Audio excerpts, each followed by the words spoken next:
ചിലപ്പോൾ ആദ്യമായിട്ടായിരിക്കും ഈ ഡേ ഓൾഡ് കാടക്കുഞ്ഞുങ്ങളെ കാണുന്നത്. 500 മുട്ടയായിരുന്നു വെച്ചിരുന്നത്. അതാ വിരിഞ്ഞിറങ്ങിക്കൊണ്ടിരിക്കുകയാണ്. പെൺകാടയ്ക്ക് ഇങ്ങനെ പുള്ളി ഉണ്ടാവും. പുള്ളി ഉണ്ടാവും. ശരി. ആൺകാടക്ക് ഉണ്ടാവൂല. ആൺകാടയ്ക്ക് ഈ പുള്ളി ഉണ്ടാവത്തില്ല. 120 45 റുപ്യ 45 രൂപയ്ക്ക് പോകും. കാട വളർത്തൽ ലാഭമുണ്ടോ? ലാഭമാണ്. വിൽപ്പന സെയിൽസ് ഉണ്ട്. ലാഭമാണ്. ഇത് 2500 രൂപയുള്ളൂ. 200 മുട്ട 500 മുട്ട 2500 രൂപ. വിരിഞ്ഞ് റെഡി ആയിക്കൊണ്ടിരിക്കുന്ന, വിരിഞ്ഞിറങ്ങിയിട്ട് നടക്കാൻ പറ്റാതായിരിക്കുന്ന കുറച്ച് പേര് ഈ ഒരു ഇൻക്യുബേറ്ററിൽ നിന്ന് ഒരേ സമയം 500 മുട്ട വിരിഞ്ഞിറങ്ങുന്ന കാഴ്ച കാണാൻ വേണ്ടി നമ്മൾ വന്നിരിക്കുകയാണ്. ഇക്കാടെ പേരെന്തായിരുന്നു? KV നാസർ. നമ്മുടെ സ്ഥലം എവിടെയാണ്? പെരിന്തൽമണ്ണ പട്ടിക്കാട്, മലപ്പുറം ജില്ലയല്ലേ? മലപ്പുറം ജില്ലയിലാണ് നമ്മൾ വന്നിരിക്കുന്നത്. എനിക്ക് ഇതൊന്നും തുറന്നു നോക്കിയല്ലേ? നമുക്ക് തുറന്ന് കാണാൻ. നമുക്ക്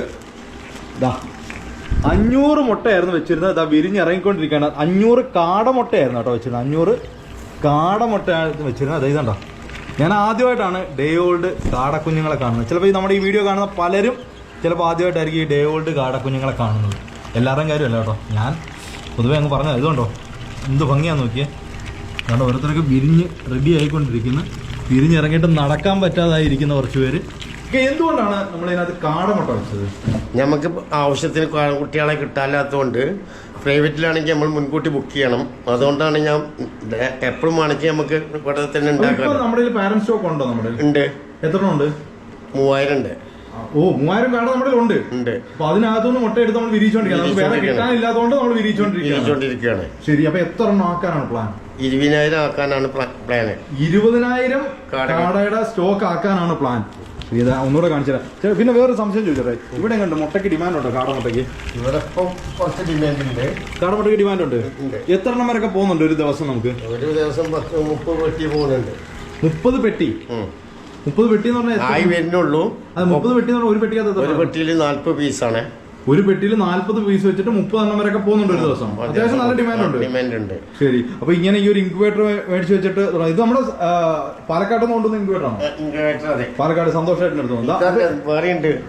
ഇത് ഇതിനകത്തല്ല എന്താണ് വെച്ചേക്കുന്നത്? ഇതൊക്കെ കാടമുട്ട തന്നെയാണ്. ഇത് എല്ലാ കാടമുട്ട തന്നെയാണ്. എത്ര എണ്ണം വെച്ചിട്ടുണ്ട് ഇതിനകത്ത്? 500. കറക്റ്റ് 500. ശരി. ഇതും കാടമുട്ട. എത്ര നാളുകൊണ്ട് ചേട്ടൻ ഈ ഒരു 20,000 സ്റ്റോക്ക് ആക്കാനാണ് ഉദ്ദേശിക്കുന്നത്? ഞാൻ ഒരു 2-3-4 മാസം കൊണ്ട് ആകത്തുള്ളൂ. കാരണം പിന്നെ ഞാൻ വേറെ ഈ മുട്ട എത്ര ദിവസം കൊണ്ടാണ് വിരിഞ്ഞ് ഇറങ്ങിയേക്കുന്നത്? 16 ദിവസം കൊണ്ട് വിരിയൽ തുടങ്ങി. 16 ദിവസം വിരിഞ്ഞു തുടങ്ങി. ദിവസമാണ് പറയുന്നതെങ്കിലും 16 ദിവസം കൊണ്ട് വിരിയൽ തുടങ്ങി. 16 ദിവസം 16 ദിവസം വിരിഞ്ഞിറങ്ങിയിട്ടുണ്ട് അല്ലേ? 16 ദിവസം വിരിഞ്ഞിറങ്ങിയിട്ടുണ്ട്. റിസൾട്ട് അത്യാവശ്യം എല്ലാ മുട്ടയും വിരിഞ്ഞു തുടങ്ങുമെന്ന് തോന്നുന്നല്ലേ? നാളെ കൊണ്ട് കംപ്ലീറ്റ് ആവും. തുടങ്ങേണ്ടത് നാളെയാണ് ശരിക്കും വിരിയൽ തുടങ്ങേണ്ടിയിരുന്നത്. 16 ദിവസം കൊണ്ട് തന്നെ വിരിയൽ തുടങ്ങിയതാണ്. നാളെയാണ് ശരിക്കും വിരിയേണ്ടത്. നാളെയാണ്. അപ്പോഴത്തേക്ക് എല്ലാം വിരിയൊന്ന് കറക്റ്റായിട്ട് വിരിയുന്നുണ്ട്. അതെ അല്ലേ? ഈ കാട വളർത്തലിന്റെ ഒരു കാര്യം എന്ന് വെച്ചാൽ എത്ര ദിവസം കൊണ്ട് ഈ ഒരു കാട, ഈ കുഞ്ഞൻ കാടയാണല്ലോ, ഒരു ദിവസം പ്രായമായ ഈ കാട എത്ര ദിവസം ആകുമ്പോൾ മുട്ടയിടാൻ തുടങ്ങും? 40ാമത്തെ ദിവസം മുട്ടയിടാൻ തുടങ്ങും. 40ാമത്തെ ദിവസം മുട്ടയിടാൻ തുടങ്ങും.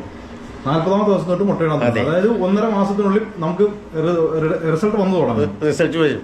ശരി. അപ്പൊ നമുക്കിപ്പോ മാർക്കറ്റിൽ ഒരു മുട്ടയ്ക്ക് എന്ത് വില വീഴുന്നുണ്ട്? ₹2.63 കൊടുക്കണേ. ₹2.63 ഒരു മുട്ട ഇവിടെ കൊടുത്തോണ്ടിരിക്കുന്നത്. തീറ്റ ചെലവൊക്കെ കണക്കൂട്ടി നോക്കുമ്പോഴത്തേക്ക് ഒരു മുട്ടയുടെ പുറത്ത് ₹1 കിട്ടും. അത് കിട്ടും. ഉറപ്പായിട്ടും കിട്ടും. നമുക്ക് ഈ അധ്വാനം എല്ലാം കൂടെ കണക്കാക്കിയാലും കിട്ടും.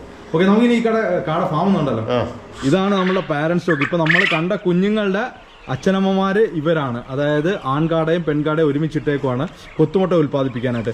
ഇక നമ്മൾ ഈ ആൺകാടയും പെൺകാടയും എങ്ങനെ തിരിച്ചറിയുന്നു? പെൺകാടക്ക് ഇവിടെ കുത്തുണ്ടാവും. പെൺകാടയ്ക്ക് ഇങ്ങനെ പുള്ളി ഉണ്ടാവും. ശരി. ആൺകാടക്ക് ഉണ്ടാവൂല. ആൺകാടയ്ക്ക് ഈ പുള്ളി ഉണ്ടാവത്തില്ല. ഓക്കെ. ഇത് തമ്മിൽ വെയിറ്റിന്റെ വ്യത്യാസം ഉണ്ടോ? ഇല്ലല്ല, എല്ലാം ഒരേപോലെ തന്നെ. ഓക്കെ. നമ്മൾ ഈ ആൺകാടകളെ എന്താണ് ചെയ്യുക? അതായത് ഈ നമുക്കിപ്പോൾ കൊത്തുമുട്ട ഉൽപ്പാദനം ഇല്ലെങ്കിൽ ഇത് പുറത്ത് ഇറച്ചി കൊടുക്കലാണ്. എത്രാമത്തെ ദിവസം കൊടുക്കാൻ പറ്റും നമുക്ക്? ഒരു 21ാമത്തെ ദിവസം കൊടുക്കൽ തുടങ്ങാം. 21ാമത്തെ ദിവസം കൊടുക്കാൻ പറ്റും. ഇതിപ്പോ എത്ര പ്രായമായിട്ടുണ്ടാവും? ഇത് 2 മാസമായിട്ടുണ്ടാവും. 2 മാസമായിട്ടുണ്ടാവും. ഏകദേശം എത്ര വെയിറ്റ് കാണുമായിരിക്കും? ഇത് 220 ഗ്രാം ഉണ്ടാവും. 220 ഗ്രാം ഉണ്ടാവും. നമുക്ക് മാർക്കറ്റിൽ എന്ത് വിലക്ക് ഇത് പോകും? 220 ആണെങ്കിൽ 45 രൂപയ്ക്ക് പോകും. 220 ഗ്രാം ആണെങ്കിൽ. ഓക്കെ. 220 ഗ്രാം ഉണ്ടെങ്കിൽ 45 രൂപയ്ക്ക് പോകും. ശരി. അപ്പൊ ഈ ആൺകാടകളുടെ പരിപാടിയും നല്ലൊരു ബിസിനസ് ഇക്കായ്ക്ക് എന്തായാലും അത് എല്ലാം വിരിയുന്ന പെൺകുട്ടികളായിരിക്കത്തില്ലല്ലോ. അല്ലല്ല. അപ്പൊ അതിനകത്തൊന്നും ചിലപ്പോ ഒരു 50-50 പോലും ചാൻസ് കാണണമെന്ന് ഉറപ്പില്ല. അപ്പൊ അത് ഈ വിലക്ക് നമുക്ക് ഇറക്കി വിടാൻ പറ്റും, വിറ്റ് ഒഴിവാക്കാൻ പറ്റും. ഇത് ഇപ്പൊ ഇവിടുത്തെ പാരന്റ്സ് സ്റ്റോക്ക് കേട്ടോ. ഈ ഒരു കൂട്ടിലെ പെൺകാടകളെ പ്രത്യേകം തിരിച്ചിട്ടേക്കാണ്, മുട്ടയ്ക്ക് വേണ്ടിയിട്ട് പെൺകാടകളെ പ്രത്യേകം തിരിച്ചിട്ടേക്കാണ്. ഇക്ക ഇതിനകത്ത് എത്ര കാടയുണ്ട്? 500 കാടുണ്ട്. 500 കാടയുണ്ട്. എത്ര മുട്ട ഏകദേശം? 450 മുട്ട വരെ പ്രതീക്ഷിക്കാൻ പറ്റും. ശരിക്കും സാധാരണ നമ്മൾ കാണുന്നത് വലിയ കൂടുകളിനകത്താണ്, അതായത് ചെറിയ ചെറിയ കൂടുകളിനകത്താക്കി ആണ് ഈ മുട്ടക്കാടകളെ ഇടാറുള്ളത്. ഇങ്ങനെ ലിറ്റർ സിസ്റ്റത്തിൽ വളർത്തുമ്പോഴത്തേക്കും മുട്ട ഉൽപാദനം കുറവല്ലോ, അങ്ങനെ ഇല്ല. ഇതാണ് സൗകര്യം. കാരണം ക്ലീൻ ചെയ്യാനൊക്കെ സുഖം. സ്മെല്ല് പ്രശ്നമില്ല. നമ്മളിതാണ്ട് ഇവിടെ ചെരുപ്പില്ലാതെ നിൽക്കുന്ന ഒരു പ്രശ്നമില്ല കേട്ടോ. യാതൊരു സ്മെല്ലിന്റെ ആയിട്ടോ അല്ലെ മറ്റേ കാഷ്ടം കൊണ്ടുള്ള ബുദ്ധിമുട്ടായിട്ടോ ഒന്നുമില്ല. ഇങ്ങനെ ഇട്ട് വളർത്തുന്നതായിരിക്കും കുറച്ചുകൂടെ നല്ലതല്ലേ. കാരണം മറ്റേത് ഇങ്ങനെ കൂട്ടം ചേർന്നിരിക്കും, ഭയങ്കര സ്മെല്ലായിരിക്കും. ഇത് കണ്ടോ, വേറെ സംശയം. ഇക്കാടെ അഭിപ്രായത്തിൽ സിമ്പിൾ ആയിട്ട് ഒറ്റവാക്കി പറഞ്ഞാൽ കാട വളർത്തൽ ലാഭമുണ്ടോ? ലാഭമാണ്. വിൽപ്പന ലാഭമാണ്. എല്ലാ വിഷയത്തിലും അറിയണേ. നമുക്ക് കച്ചവടം ചെയ്യാൻ അറിയാമെങ്കിൽ ലാഭമാണ്.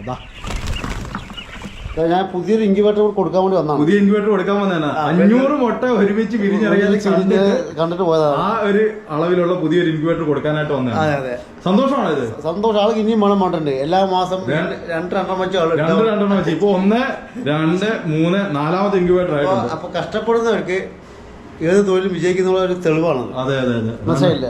ശരിക്കും ഇങ്ങനൊരു ഭാഗ്യം എനിക്കുണ്ട്. ഡേ ഓൾഡ് കാടക്കുഞ്ഞിനെ കാണാനുള്ള ഭാഗ്യം നമുക്ക് പിന്നെ ഡെയിലി അനുഭവങ്ങളാണ്. അതെ, നിങ്ങൾക്ക് അനുഭവമാണ്. പക്ഷെ നമുക്ക് ആദ്യമായിട്ടാണ്. ഞാൻ ആദ്യം ഡെയിലി അനുഭവങ്ങളാണ്.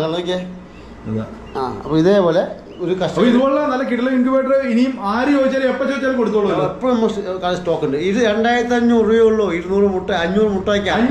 2500 രൂപ വിലയുള്ളതില് സുഖമായിട്ട് വിജയിക്കുവാൻ.